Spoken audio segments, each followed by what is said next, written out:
Imaginez une voiture dont l'accélération serait supérieure à celle d'une Ferrari 430 Scuderia ou d'une Porsche Carrera GT. Imaginez une voiture qui tiendrait tête aux 1001 chevaux de la Bugatti Veyron. Cette voiture existe, son nom, l'Ariel Atom.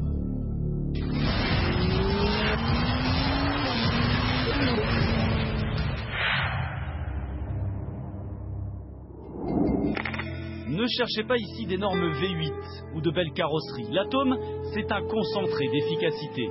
Tout est réduit au strict minimum. C'est une philosophie venue d'Angleterre. La puissance ne vient pas seulement du moteur, mais aussi d'un régime minceur extrême. Le poids, c'est l'ennemi. Alors Anthony, qu'est-ce que ça veut dire au juste? Ça veut dire qu'avec 300 chevaux et 500 kg, ça suffit largement pour aller plus vite qu'une Enzo de 0 à 100. Le moteur de l'Ariel est celui de la Civic Type R, gonflé de 100 chevaux supplémentaires. Autre différence, l'Atom fait 850 kg de moins que la Honda. Cette auto aurait pu être une moto. Anto, on y va? On y va quand tu veux. Allez, Première, régime, 5000 tours, on est prêt?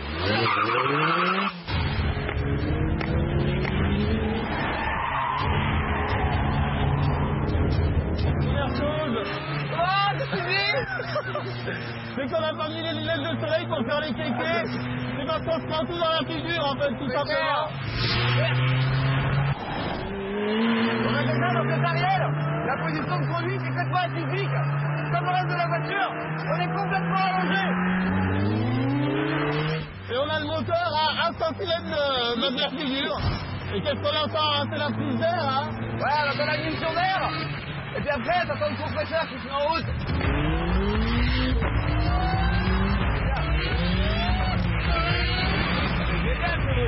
Il est fabuleux. Ça va? C'est incroyable, c'est incroyable. C'est complètement dingue ce truc. L'Atom est une voiture atypique aux performances hallucinantes qui la place dans le top 5 des voitures les plus puissantes grâce à son poids plume. De 0 à 100, 2 secondes 8. C'est incroyable. Vitesse de pointe, 248 km/h.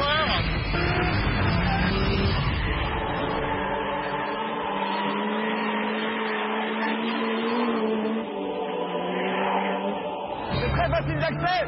Maintenant, c'est vrai que comme c'est une voiture à haute performance, et à très très haute performance,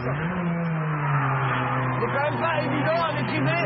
On a plus dans cette dernière retranchement, comme ça par exemple. Et puis il y a quand même un paquet de puissance.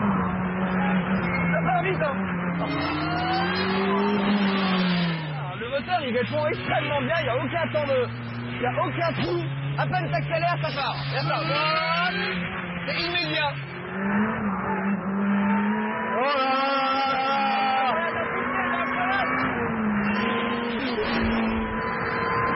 On est à 200 km/h sur le circuit du défilé.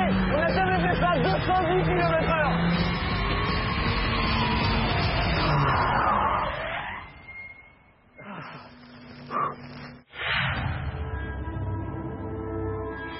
Et si cette voiture était l'avenir des supercars sur circuit? Elle ne consomme que 8 litres au 100 en moyenne. C'est 2 à 3 fois moins qu'une Ferrari ou qu'une Porsche. L'idée va peut-être faire son chemin, même si l'Atom ne peut pas s'utiliser au quotidien. Ah bah c'est sûr qu'en termes de sensation, c'est peut-être une nouvelle voie à explorer. Un véhicule ultra puissant, ultra léger, c'est du pur plaisir. Il y a toutes les voitures aseptisées. Et là on est dans l'état brut à 100%, c'est l'extrême, c'est des sensations incroyables. Aucune voiture ne peut nous procurer. Alors faut quand même savoir qu'Atom va produire une R5 avec un V8 de 500 chevaux. C'est malade. C'est complètement malade. Oui, les Anglais sont fous, mais nous, à Automoto, des fous comme ça, on les remercie.